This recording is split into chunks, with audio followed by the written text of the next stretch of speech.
This is Sarah Stewart Holland. And this is Beth Silvers. Thank you for joining us for Pantsuit Politics.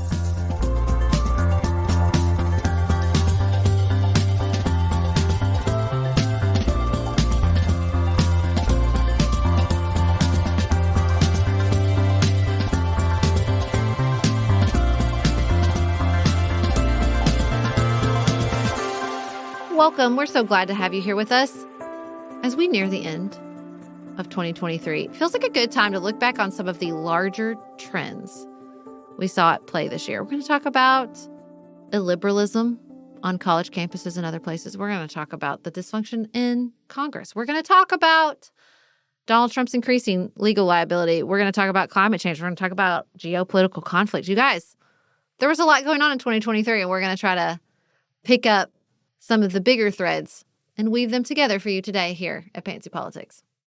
If you are new to our show, thank you for joining us. We would love for you to subscribe just to ensure that you're getting all of our new episodes. You're definitely not going to want to miss what's coming this Friday. Stick around to the end of today's episode to hear what that is. You need to hear it in Sarah's voice and Sarah's words with her enthusiasm. But it's going to be a great show for you on Friday. So subscribe in any of your favorite podcast players to be sure that you're with us for every new episode.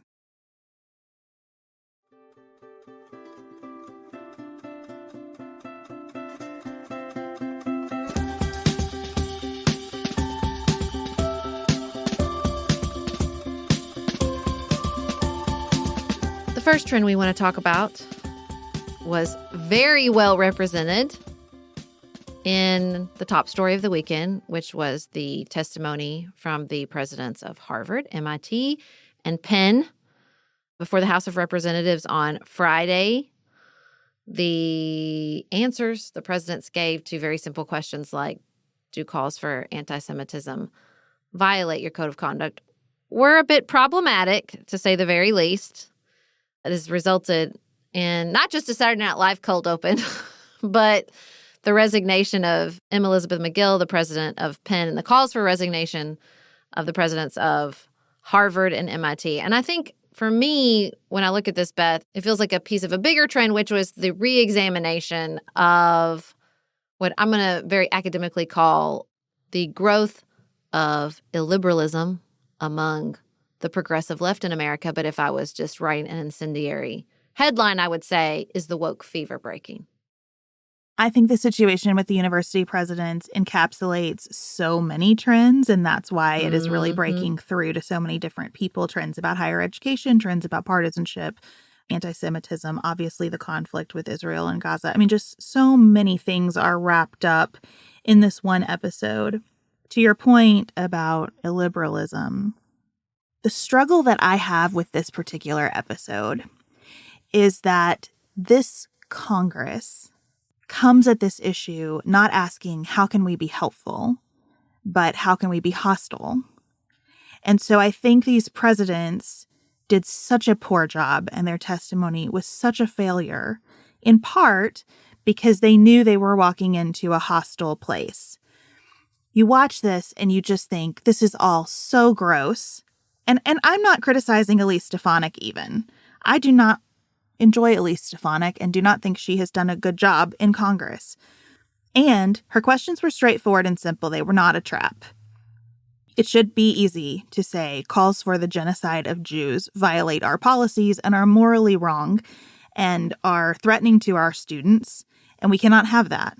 I think the harder question is, what do we do on the other side of that? Do we want to kick out students who have gotten radicalized by TikTok, who are participating in protests, who are trying to express viewpoints that are unpopular here in this room, but that have a lot of support in the world? This is a very thorny issue. What do we want to do about it? And you just wish that the conversation could be, hey, we have a federal partnership. We invest in higher education. So what should we do? Instead of getting just stuck in this loop of it's a yes or no question, and you're giving this very legalistic answer that you can't possibly anywhere in your soul think is an appropriate response to this question. And I think that that is what illiberalism has done to us. that we make it so that we are so carefully walking around and perceiving everything as a trap everywhere. And these universities have absolutely contributed to that problem. And so how do we get out of that? What's our step forward on that path? Yeah, I mean, the other trend present here is the dysfunction of Congress. You know, it's not like there's not trends of illiberalism among the House of Representatives, including Elise Stefanik, who, if we want to go all the way back around full circle, got kicked off of the board of the Kennedy School of Government for her support of election denial. So, I mean, we got a lot going on here, friends. A lot going on. It's not just a hostile environment at Congress. It's a hostile environment on those university campuses. The hypocrisy with what I can only describe as a trigger finger, denying people tenure, firing faculty and staff, denying students acceptance letters because of social media posts, like just the hair trigger with any criticism of DEI initiatives, affirmative action, any sort of racially tinged or sexually tinged, not just, social media posts, but sort of like academic posture is enough. It's enough. You're gone. And that's a hostile environment that we hear a lot about as we travel to college campuses, not just for faculty and staff, but for the students themselves. There is a sense that you are being watched. You are being surveilled, and it takes very, very little to lose everything. And that's what I heard from these presidents. They're scared. They're scared of their own student bodies. I don't think that you can have a robust educational environment when you are scared of the students. And that's what we hear. This is not me expounding because I've been watching a lot of Ben Shapiro, okay? Like, this is me speaking from what we hear from students and staff and faculty as we travel the country. Everybody is terrified of saying or doing the wrong thing. That is not a robust environment for free speech, much less education. And I think you heard that from their answers. Like, they were so scared to say the wrong thing. I don't know if it's over lawyering or if it's just that sense of anything I say will get twisted into, like, it's among these universities, there was like overcorrection on both sides, both like the anti-Semitic side and the Islamophobic side post-October 7th. But it's like, this can be done. I don't know if we ever talked about this on the show or on the premium channels, but there was a moment at Stanford where they invited a federal judge, and this professor was ugly to him. The protesters were ugly to him. It was this very intense environment. And Jenny Martinez, the dean of the Stanford Law School, wrote this letter that we'll share in the show notes. That's a masterclass on pushing and saying, no, this is what we do here, and this is why this is a violation of what we do here. Let me lay this out. It's like a legal brief. It's so good. Let me lay this out as clearly as I can. So it can be done, but they sure as heck weren't doing it during this testimony. I don't know if I buy the over-lawyering, because I think that part of what was going on here was just that these university presidents are disdainful of the Republicans who are questioning them on this committee. And I think that's a problem, that we can't have a serious conversation about serious issues because some people have behaved unseriously for so long that we treat each other like garbage. And that's a dynamic that flows in both directions that is just really hindering our ability as a country to solve any problems. It is toxic. I 100% agree with you about the Jenny Martinez approach.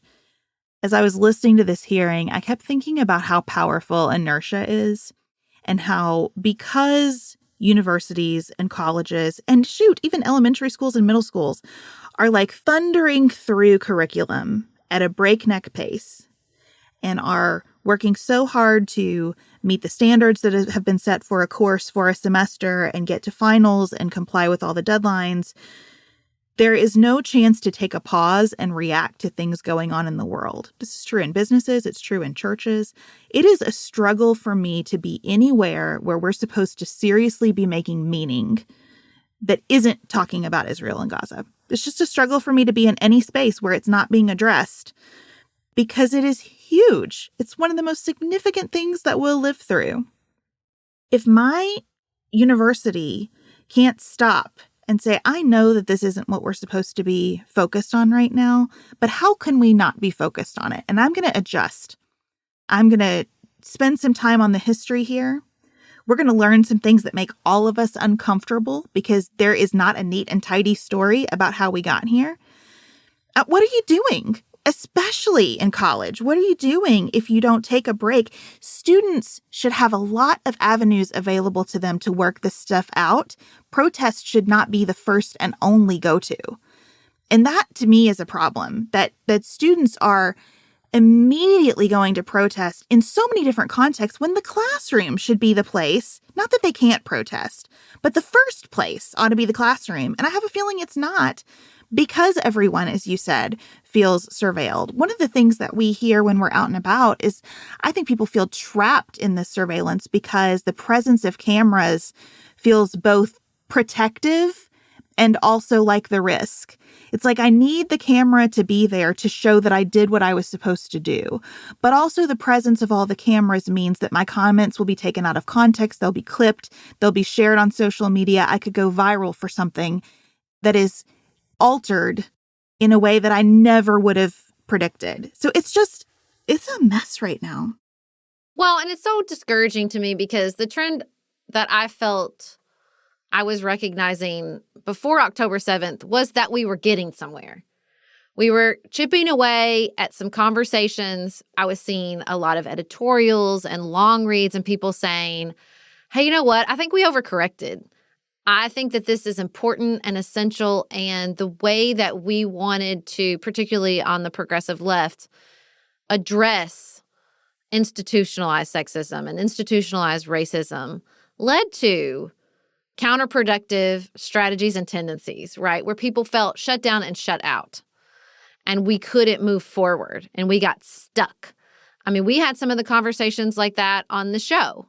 We were trying to go somewhere, right? We were trying to say, what did we mess up? What could we do better?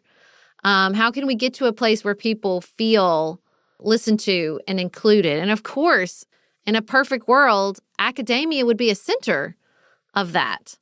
There would be a lot of conversation. There would be a lot of inclusion. There would be a marketplace of ideas where someone could exercise some really heinous ideas. And we could say, is the answer censorship or is the answer a better idea? You know, we had that conversation with Yasha Monk on our show. And it's just, often these trends that we're talking about are not compartmentalized. And so what you have is an examination of approaches and strategies from previous moments of crisis during the pandemic and during the racial reckoning in the summer of 2020, intersecting with current global political crises. And I think, the conflict in Israel just blew everything up, right? People feel threatened, rightfully so. People feel hurt and brokenhearted, rightfully so. People are in full-on crisis mode, depending on where and how their families were affected, be they in Palestine or Israel, rightfully so. And I think, again, in theory, like in a moment like this, universities would be leading the way, not be before Congress, because they are a hotbed of the type of conflict we would like to move past, right? They would be showing a better way. And sometimes that way is protest. Often that way includes protest. But, to have that in direct sort of contrast with these surveys where you're going up to students at protest and saying, from which river to which sea, and they cannot answer that question. That's a problem. That's a problem. And to have the leadership of these universities not only refuse to acknowledge the problem, but make it worse is not encouraging. I think about all the opportunities present in an academic setting right now, and it really makes me sad that this is the dominant conversation. We are fortunate to know former Ambassador Swanee Hunt. I think about people like her who have spent a huge portion of their lives thinking about peace and what it means to reach peace, not in a can we be more civil to each other way, but in actual places that are torn apart by violence and war. Humanitarian crises. If you are at Harvard or Penn, these schools have access to the best minds, the most experienced people. Bring them in. Put a pause on everything. Bring them in and say, this is clearly on everyone's minds. So we want to talk about what actually is it that you think should be done in this situation. Do you know about Iranian proxy groups in the region? How does that figure in? Where should refugees go? What rights do refugees have? You know, there are so many aspects to this where you could take this horror and really develop thinkers, leaders, people who will be the future ambassadors and peace negotiators and presidents and senators, and equip them to deal with crises like this in the future. And I just think you're doing such a disservice to students by saying the only thing that we're going to really consider here are your free speech rights. That is a minor issue in the scope of this conflict. Well, and look, I don't want to pretend that what happens at Harvard and MIT and Penn is reflective of what happens everywhere. But we do hear a similar trend at all universities, and it's not irrelevant either. That's why Congress pulled their butts up there. Mm-hmm. What happens at elite universities gets a lot of coverage for good or for not. And so to pretend that what's happening at elite universities doesn't affect what happens at elite media institutions and elite institutions like Congress, where Elise Stefanik graduated from, you guessed it, Harvard. So, like, it matters. And so it's this very complex dance where I don't want to say, like, because they screwed it up, all is lost at academia. But I do think that it is reflective of a wider trend. That doesn't mean I don't think we should hold Congress's feet to the fire. You know, like, I don't blame them. The disdain is well earned at this point. You know, like, what have we seen this year? We have seen a slow rolling disaster among House Republicans. We started the year with Kevin McCarthy going, 14, 15 rounds to get elected. He managed to do a couple things, including fund the government in the short term and avoid the debt ceiling crisis. Kudos. But then they kicked him out, and then we went weeks without a Speaker of the House. Now we have this rash of retirements, and it's just, this complete and total mess among the Republican Party in the House of Representatives is to me, I want to compartmentalize this trend. I want to say, like, this is a mess in the Republican Party, but what we've seen this year is, like, it affects everybody. It affects the functioning of Congress. It affects all of us as much as we, like, want to pretend it's just them in disarray. Like, we're a two-party system. That's what I've been struggling with this whole year. Is like, all I've wanted is for people to see how morally bankrupt these people are. And now that it's playing out in this very obvious way, I'm like, oh no. Oh no. It is hard enough that the House of Representatives has to function 2 years at a time. 2 years is so short. It goes by so quickly. They are now functioning weeks at a time, sometimes days at a time, sometimes hours at a time. And there's too much power in that body for it to be beholden to some really petty personal disputes. That is my biggest problem with this House of Representatives. It is personal. These aren't even ideological fights. This makes the Tea Party look high-minded, because at least that was about something. Now, some of that something was really toxic and racist and a reaction to the election of Barack Obama. There were pieces of it, though, that were about fiscal responsibility or your sense of what the government ought to do. And I don't think that is where we want to go in the future. I'm just saying, by comparison, this is like a bar fight every day playing out in the halls of Congress. And no wonder people don't want to be part of it anymore. I understand the folks who are saying, I think I can make more of a difference as a college president. I think I can make more of a difference in the private sector. I think I can make more of a difference as a dad. I'm just going to go home and be a dad and try to take care of my family. I understand why people are leaving, and I am worried about it because the people asking those questions are the very people that we want there. Yeah, I thought we'd already kicked out all the moderates from the Republican Party. And now the people are leaving are like not even people I would describe as moderates. They're just like constitutionalists. And that's concerning. And, to me, when you talk about this particular trend, it's so wide. We've been wanting to have this conversation on the show for a long time about just the dysfunction among state legislators. In Tennessee, you have the expulsion of the Justin Jones and Justin Pearson. In Montana, you have, the expulsion of Zoe Zephyr. Oregon has all but ground to a complete halt. You have the impeachment that never came in Texas of Ken Paxton. So you just have all these dysfunction spreading, not just in the House, not just in the Senate. And I think when you said that, it's personal. And I'm right, because there's no leadership saying this is what we stand for, because they are still pledging fealty to Donald Trump, who has no value prioritization, has no policy except for, as far as I can tell it right now, revenge. And I mean, you can just you can track it with the increased liability and stress and anger and frustration of him personally as the other big thing that happened this year, which is more and more legal liability for him. It's it's all tied up together, right? They're looking to him. He's furious at this tightening sense of consequence, both, personally and professionally, but not politically. So it's just this toxic stew that just keeps. I mean, I think we've gone from simmering to a boil at this point, and I'm trying to. How many more metaphors can I toss into this toxic stew? I don't know, but I'll keep trying because I don't know how to describe what's happening right now. I know. I feel very negative today, and I hate being in that place because on the whole, I remain an optimist in life, in the world, about our country. In the bucket or the soup pot of Trump's legal liability, I am concerned about the test that poses for our justice system, which wasn't doing great before this in terms of people's trust and confidence in the Supreme Court.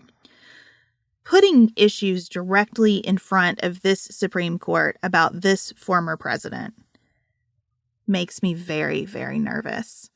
I covered today on our premium show More to Say the order from the district judge in the January 6th case denying his motion to dismiss on the basis of executive immunity. And the hard question here to me is not whether he's immune from prosecution. I think he pretty clearly is not. The hard question is timing. As a criminal defendant, he has a right to appeal this order. He has a right to ask for a stay pending the appeal of this order. If she denies that stay, he has a right to appeal her denial of the stay. And so you have all of these procedural things that can happen that are perfectly within his rights as a defendant, that are critical to defendants in our criminal system. And each of them jeopardize the possibility of having a trial in advance of the 2024 election. And that stress on this system is a stress that this system, I think, is unprepared for. And no wonder, that's not anybody's failure. How could you foresee the situation that we find ourselves in, even as we did foresee it in lots of other places in our constitutional design? This particular confluence of events is so hard, and I don't know that the public can follow the events in enough detail. And that's also not a criticism. It's just a fact. It's a complex set of circumstances. I don't know that we can follow it in enough detail to see it as anything other than good or bad that the trial gets delayed, if it does. You know what I mean? Well, my optimism says that all of these trends will continue into 2024. That's not the optimistic take. That's discouraging. But I don't think the House of Representatives is going to magically become a, symbol of productivity and policy-minded prioritization. I don't anticipate that happening under the leadership of Mike Johnson. I don't anticipate a lot of this getting better at the state level. I think you will still continue to see the sort of breakdown in a lot of these state legislators as well. And I don't anticipate, even as it becomes more complex, an end to Trump's legal liability. And I, even with the Electoral College, cannot fathom a scenario where independent voters, swing voters, look and go, that's what I want. I want the dysfunction. I want the fighting. I want you think I'm vermin. I want what happens if he becomes president and is found guilty of all these things. I cannot fathom that. Now, a lot could happen between now and then. But because I think these overlapping trends within the Republican Party are only going to get worse. And we have no indication that voters are rewarding this path in the Republican Party, except for the hardcore extremists within the party. But that's not a path to a general election victory. I just have to believe that people will continue to see this and go, no, thank you. No, thank you. So I've been thinking about this a lot, that current polling, which suggests that he does have a path to winning the election, may be less about the desires people will have come next November and more about an expression of current frustration, which I think belongs on our trend list because citizens who do not engage in the political process outside of presidential elections don't have a lot of places to put their political frustration. It's kind of like students in protest, right? If everything were firing on all cylinders, I think we'd all be less mad about politics all the time because there'd be lots of places to put our civic feelings. There'd be lots of ways to engage in the civic problem-solving process. I actually was just having lunch, funnily enough, with a former professor who left academia to work on policy. And we were talking about like leadership programs in the community and how those programs are great, except that you graduate from it and then what? Right. What's the next step to really plug in and use what it is that you've learned? And how are we accountable to that? And what kind of commitment should we be making when we join those programs?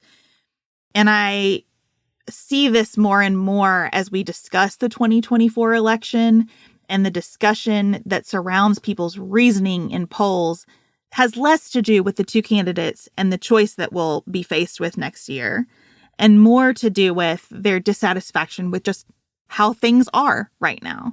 Yeah. And I similarly feel dissatisfied with how things are right now. I don't blame the president for that. I just feel a sense of despair about the world. And I think it is hard not to. So I get it. But I have lots of places to put those feelings. And I can see where many people do not. Yeah, that's what I was thinking about this morning. I was having a conversation with my father about politics, one of the first ones we've had since he's moved in with us. And I thought, it's just so hard to say to him, I agree with you that that's a problem. And also, two things. I do not think that is Biden causing the problem, and I do not think Donald Trump is the solution. But it is hard because you get in this path where it's like you just want to do what Gavin Newsom did at that debate, which is everything's great, we never make a mistake. That happens a lot with the progressive left, all the way back to our first trend, which is, no, we have a monopoly on being right. We see the problem the best, and we never do anything wrong. Does anybody believe that? I sure as heck don't. We have seen this trend here on the podcast where we're trying to, scratch at something. Like, why is there this disjointed reality between the economic indicators and the polling on the economy? What's that about? And people heard us telling them that things were okay. That's not what we were saying. Not what we were saying at all. We had a similar experience with the religious nun conversation where we were trying to just say, that's weird, right? And people heard us saying, everything's great. Or, no, the success sequence is good. When we were just like, that's a weird thing we do.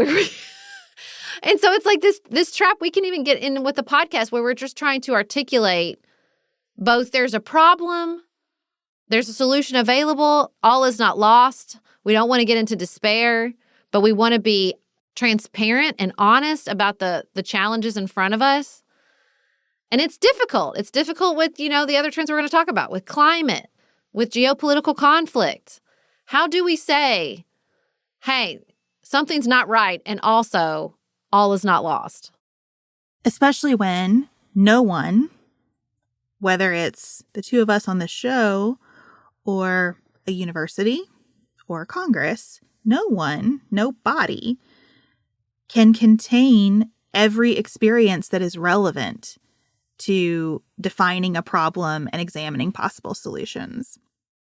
That sense that we have to be speaking in the box that has been defined as sort of the acceptable box or the politically pragmatic box, the box that best gives us a chance to do the most important thing, is really limiting. And the way I think you get out of feeling so limited is having a sense of trust for the people that you're speaking with, and our trust is really broken down right now. You can say all those things are true to your dad because you love each other. And you know that your love can survive a fight about politics. You know that your love can survive even you two being mad at each other about something political because you keep practicing it and doing it over and over, and in other ways surrounding each other with love, in other ways building that trust bank. I don't know where that's happening on a more macro level, and it concerns me. I will say I do see that happening in places.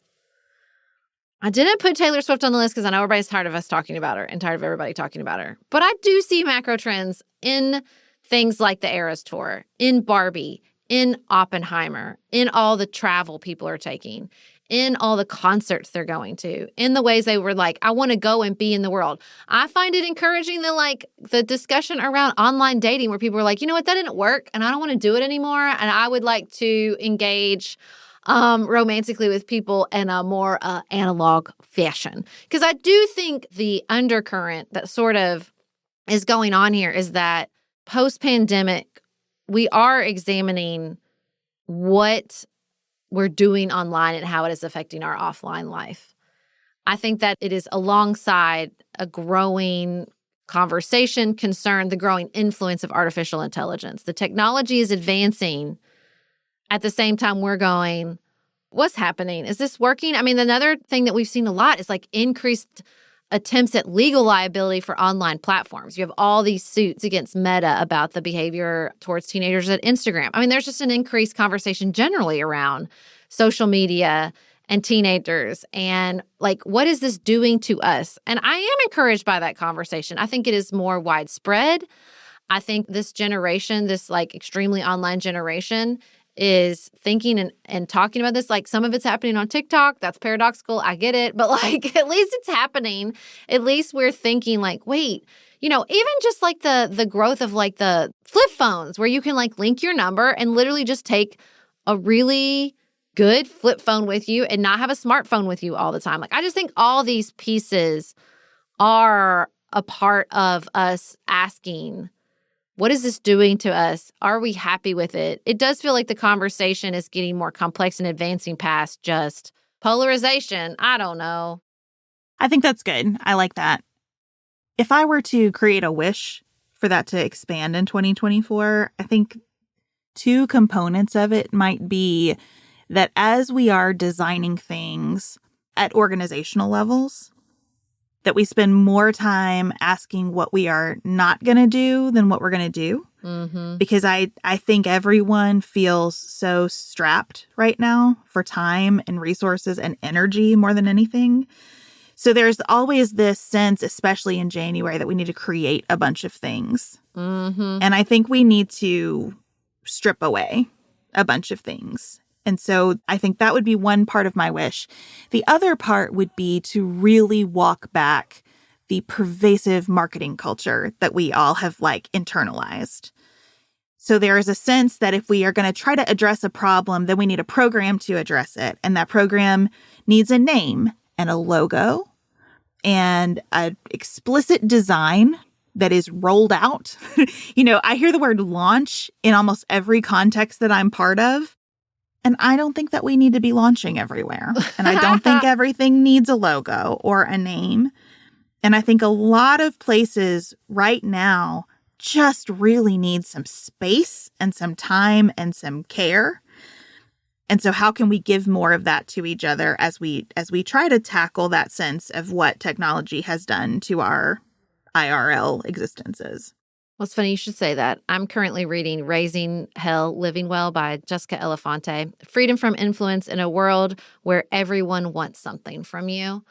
And it's a great conversation about that influence. And I see that conversation taking place in a lot of different circumstances. I think that is something we are examining and looking at. And as I look at our list of other things we're dealing with in trends, when I look at it was just so damn hot this year that climate change continues to grow and that the harsh effects of those events continue to grow, that we do have these geopolitical realities in Ukraine, in Gaza, in all the coups that took place in Africa. All these places I just think, artificial intelligence can grow, the internet can grow, but there's just some hard realities that are going to keep us in our bodies in a real way. Even if you're not in Gaza. You and I were just having a conversation about the effects of this geopolitical event on our bodies. I just feel it in my body. And I don't live there. I live so far away. Can you fathom what that means? Not just for the thousands and thousands and thousands of people who have lost their lives, but just the ways it's going to be carried in the bodies of all the people around them. I just think about how weird it is that we have this growing sense that we live online when it feels like our lived reality is screaming at us, no, you don't. You don't live online. You live in Hawaii where things can catch on fire. You live across Middle America where you're getting smoke from Canada. You live in Ukraine where a war is stretching into its second year. You live in Europe where that war is just across the border.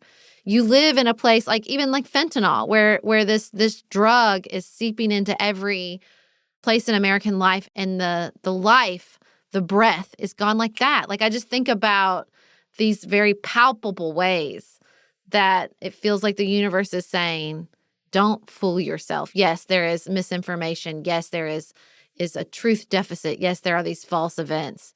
But I am reminding you that you live in a body and you live here now on this ground in that body.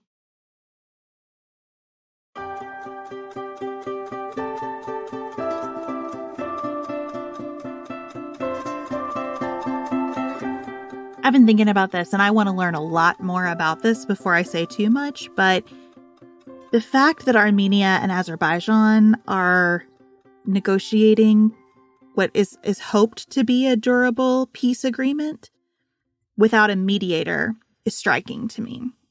And I have wondered if the fact that so much global attention is focused on Ukraine and Israel, if that has in some ways created a little bit of space. Russia's occupation with Ukraine versus being very focused on Azerbaijan here. I just wonder if turning some attention away has opened up some avenues for these two nations to work through their conflict. This is something I want to pay a lot of attention to in 2024. Where are we with our attention contributing to problems instead of contributing solutions? I think the past couple of years have really trained me in that mindset of if you aren't looking, you're part of the problem. If you're not speaking about it, you're part of the problem. If you're caring about anything else, you're part of the problem right now. You should have a singular focus on this specific part of the world. And I think that's not true. And the problem should be all-encompassing. It's a problem from the beginning. It's a problem that's set into everything. It's baked into all our history. It's baked into everything we do.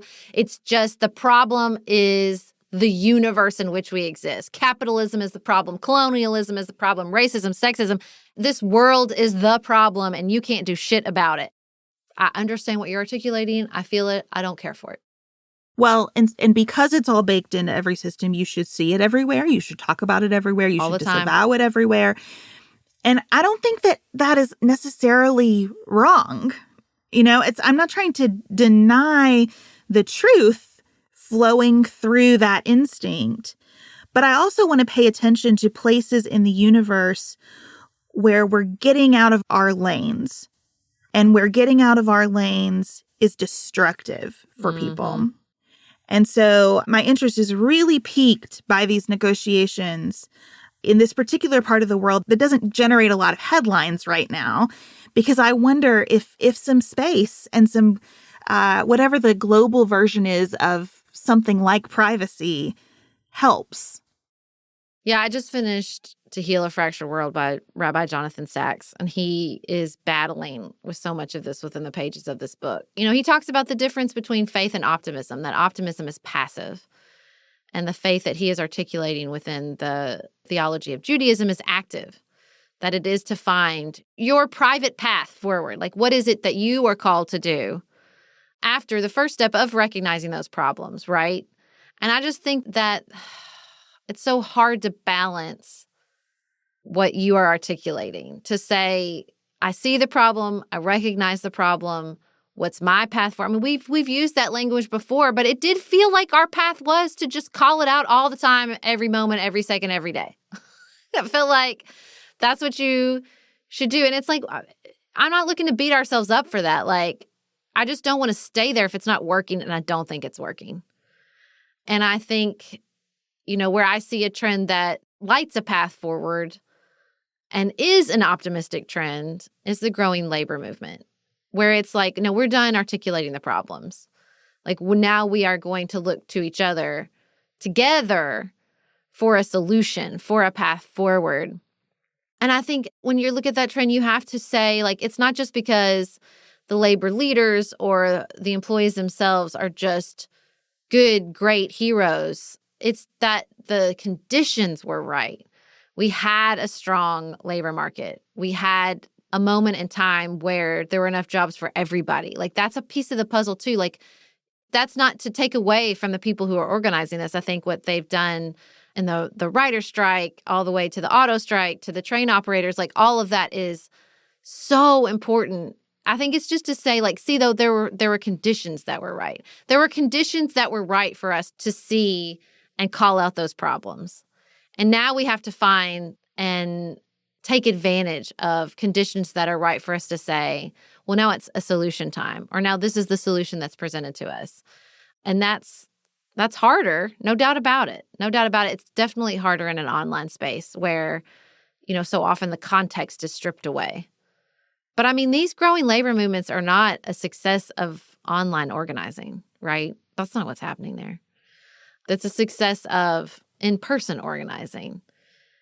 And I don't think that should be missed either. And I think it's a success of administration that supports labor. I think that's a piece of the puzzle too. I think even in these positive trends, you have to sort of scrape away at all the layers too, so it doesn't become a simplified narrative that ends up being disempowering.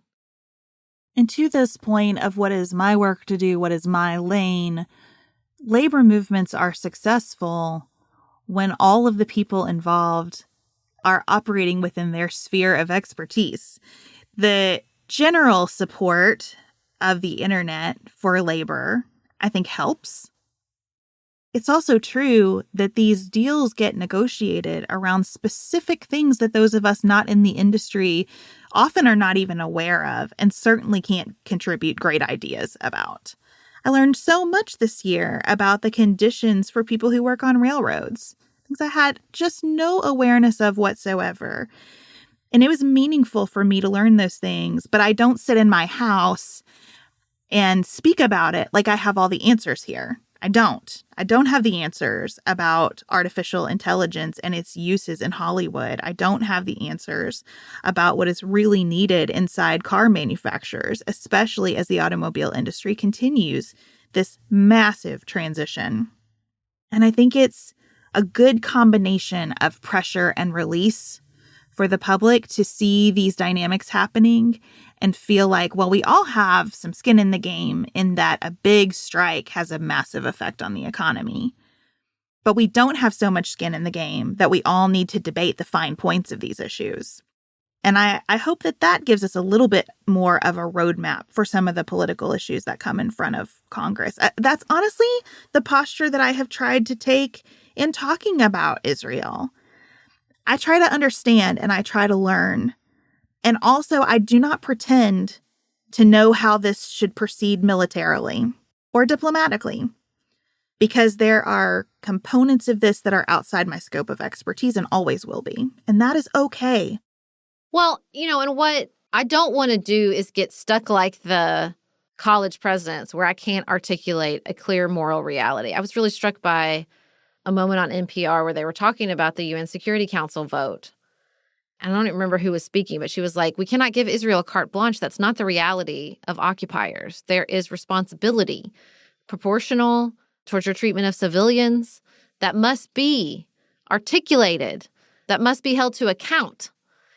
And I think the labor movement to me is so encouraging because it's like when you bring all these people together of varying levels of stakes, of varying levels of expertise, of varying roles, not just across the different labor movements, but within each movement itself. What is so encouraging is like they are grappling with these trends that we're all talking about. Like they're grappling with artificial intelligence. They're grappling with inflation. They're grappling with cost of living. They're grappling with the housing market. All of that is baked in to what they're discussing, what they're negotiating, what they're battling over. You know, I wish that our jobs often weren't the fullest embodiment of the issues that come to play with us as citizens.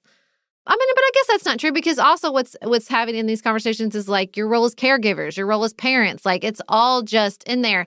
I read this article in The Economist about infrastructure and how despite this once-in-a-generation investment, the projects aren't on path. Infrastructure spending and building has not increased that much this year. And it was just this really fair sort of examination of like, why is that? And just the complexity of like, well, you had inflationary costs with construction. You have this whole other structure they're building between the states and the federal government. And how are we going to allocate this money? And how are we going to make decisions about where to build and who gets to build? And it was just like, it wasn't even that long, but I thought, man, the next time somebody just wants to be like, the federal government, I just want to be like, read this and have an appreciation for the enormous complexity we are bringing to just the simple thing of like, can we improve the stuff we use every day? It's just, you know, I think all these trends are, you know, just the fullest manifestation of the complexity of our modern existences, made even more complex by the fact that we live on the internet and can both bring that complexity to bear and also strip it of all context, all at the same time, you know? It's true at every level, too. There's a push going into the next legislative session in Kentucky for universal pre-K, which I support. I support it, and also I have no idea here in my county where we would put that. Just space. I don't know where that would go. I think it would take years, even if we had adequate funding guaranteed into the future to build. It would take years to implement that. I don't know where the staff would come from to make that happen. I don't know who could adequately train the staff for everything that a preschooler needs in a setting like that. The hugely diverse range of needs that preschoolers walk in with. So it just kind of sets me in that mindset of, you know, grace for our systems, not being daunted by those challenges, but being careful about them and having the willingness to sit down with people who think that's a bad idea to at least refine the points of my idea that are weak. There are pressure points around any idea that really need to be thought through.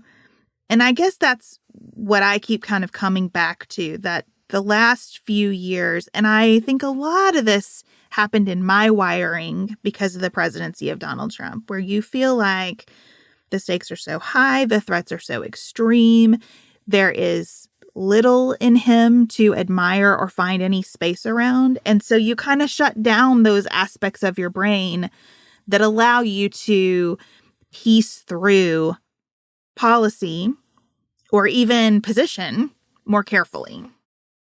Yeah, I mean, I don't feel hopeless or sort of discouraged in the face of all this increased complexity and trends. Now, again, part of it is the posture of at least people are trying, at least people are paying attention. I do feel like the leadership of Joe Biden has restored an enormous amount of just normalcy, that when the problem or the crisis is big and overwhelming, like I don't have to worry about the guy in charge being more concerned about his press coverage than the actual impact of the policy. So that's been great. I've really enjoyed that this year and every year since 2020. And of course, that is something that we will have to, you know, continue to have conversations about as we go into a presidential election that looks increasingly like a rematch of 2020. But I don't see any of this, even the increasing sort of, I don't want to say strength, because I don't think that Russia or China are operating from a place of increased strength. Maybe increased boldness, even if it's not on a strong foundation. Like, I think that matters. I think it's a reality that we're going to have to continue to deal with. But overall, I just see these trends pointing us to challenges. Like, we're in a time of transition. The world is changing. Technology is changing. The way we live our lives is changing. And those presents challenges. They present opportunities. When I look at this sort of like global landscape of trends, that's just what I see.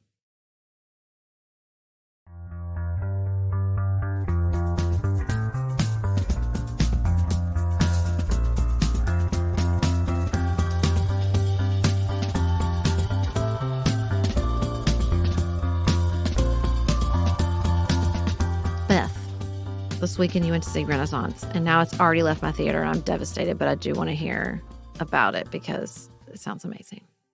I loved this. Probably one of my favorite things I've seen in the theater this year. Wow. I liked it better than Barbie. I'll say it. Wow. I am a casual Beyoncé fan. It would not be accurate to call me part of the Beehive. I just don't know her catalog that well. I saw her with Jay-Z years ago in Cincinnati at Great American Ballpark. Really enjoyed it. She's an incredible performer, obviously. But this film was created with such care and intentionality. Every frame, you could feel her vision infused into. You could feel her sensibility. You could feel her artistry. It was not like going to see a concert at the movie theater, which is kind of how I understood it in the marketing or just sort of the zeitgeist. I think it probably just suffered from always being mentioned with the Eras movie, but it was not that at all. Eras felt like Taylor saying, I wish that you could have all come, so I'll try to bring it to you. This was a film about the experience of putting together a tour with the ambition and scale of Renaissance. And Beyoncé clearly wanted to showcase people in her industry who have not gotten the respect and credit that she thinks they deserve. She wanted to showcase her commitment to marginalized groups. She wanted to showcase her celebration of like the gay underground ballroom dancing scene. She wanted to talk about the women construction workers who put the stage together. And it was just phenomenal. It was phenomenal. I feel like I understand a lot better that Beyoncé is walking around being a visionary artist, the embodiment of fashion, an astute businesswoman who is also tired of people still questioning her. There's an amazing scene in the movie where she asks for a different camera lens to be used, and the camera guy tells her that there's not a better lens than the one he's using right now. And she's like, well, I just was reading about it on the internet, so I know it exists. You know, just the lack of respect that she still has to deal with about how she feels as a mom and a wife and juggling all these things, about the toll that her career has taken on her body and on her vocal cords. It was incredible. I cannot say enough about it. Well, I can't wait to see it. This is a very painful experience for me because I had tickets to Renaissance and I double booked myself. Second time I've had tickets to see Beyoncé. I don't know why the universe doesn't want us to be together because I think that we belong together. I can't wait to see this. I guess I'll have to watch it streaming, which sucks. I would have liked to see it on the big screen. But I watched the documentary about her Coachella performance, and it was just like that. It was just like, would you like to see someone? I mean, I know we all joke like about that tweet, Beyoncé has the same hours in the day that we do. But you watch her and you're like, I'm not so sure. Like, I think, you know, like, I think she's different. I think she's better. I think she channels something deeper and more profound. And it's impressive. I mean, it's awe-inspiring. I mean, I think that that's the right word, you know, just to stand in awe of her artistry and her strategy. I use that word with the utmost respect. I mean, I just think she's so smart and creative and strategic. Like, she just like talk about a mastermind. I mean, like, come on. And I think, you know, any venue that puts that on full display is a gift. And I want to stress that this is not going to see the concert. You get to see a lot of her performances, but I left Eras really sad that I hadn't been to the concert. I left Renaissance feeling like I got a totally different experience than going to the concert would have been. I got to see, you know, sweeping shots of fans reacting to her performances. I got to see her in one song in multiple outfits. The fashion, you are going to love the fashion in this. It is amazing. I got to get all this behind the scenes about how she planned it and what she was going for, like her intention with the way she put it together. And I do feel really inspired by how much, I think control is the wrong word, but it's close, that she says, if it is going to be associated with me, then it is going to live up to my standards. It is going to be distinctive. It is going to be something that you cannot get from anyone else. And it is going to be done the way I want it done. Just no notes. Like, I just think that is exactly the kind of, business, creative, personal inspiration that I need. And for it to come from our contemporary, I mean, she's a 1981 baby like we are. That's right. And so all of her reflections in this film on the passage of time and where she is in her life and what's important to her right now hit me exactly where I am. So it was beautiful. I can't recommend going to see it enough. I would like everyone to just close their eyes quietly and manifest reading a headline that Beyoncé has added dates to her Renaissance tour. Maybe next year she's been like, guys, I think we just need a few more. Does it seem like something she's doing because it's all so well planned out in strategy? But you never know, because I'm going to go if she does. I'll be first in line. I mean, I was first in line last time. I left my child's birthday party. I mean, it was at my house, but I stepped away as people were coming into the birthday party. I was like, sorry, guys, I got to get these tickets real fast. It's fine. It was one of the biggest disappointments of 2023 for me, but I will survive it. Luckily, we're about to fulfill one of my greatest dreams here at Pantsuit Politics on Friday. Guys, tomorrow we're going to sit down with Secretary Hillary Clinton. Do a little interview. We're going to chat. We're friends. We just hang now. Me and her, we just hang out on Zoom a lot. 2023 was the year of me and Hillary Clinton becoming best friends. So we cannot wait to share that conversation with you on Friday. Make sure you're subscribed to the show and all your favorite podcast players so you don't miss it. Or any other episode for that matter, but particularly Friday's episode with Secretary Clinton. Until then, keep it nuanced, y'all.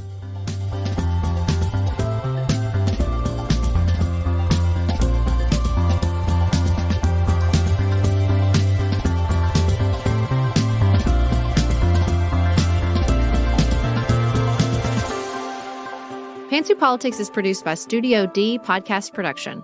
Elise Knapp is our managing director. Maggie Penton is our director of community engagement. Xander Singh is the composer of our theme music with inspiration from original work by Dante Lima. Our show is listener-supported. Special thanks to our executive producers. Martha Brunitsky. Allie Edwards. Janice Elliott. Sarah Greenup. Julie Haller. Tiffany Hassler. Emily Holiday. Katie Johnson. Katina Zuganellis-Kasling. Barry Kaufman. Molly Kors. Catherine Vollmer. Lori Ladow. Lily McClure. Linda Daniel. Emily Neasley. The Hutchins. Tracy Putoff. Sarah Ralph. Jeremy Sequoia. Katie Steigers. Karen True. Annika Uvaline. Nick and Elisa Valelli. Amy Whited. Emily Helen Olson. Lee Shea McDonough. Morgan McHugh. Jen Ross. Sabrina Drago. Becca Dorval. Christina Quartararo. Shannon Frawley. The Adair family. Jeff Davis, Melinda Johnston, Michelle Wood, Nicole Berkless, Paula Bremer, and Tim Miller.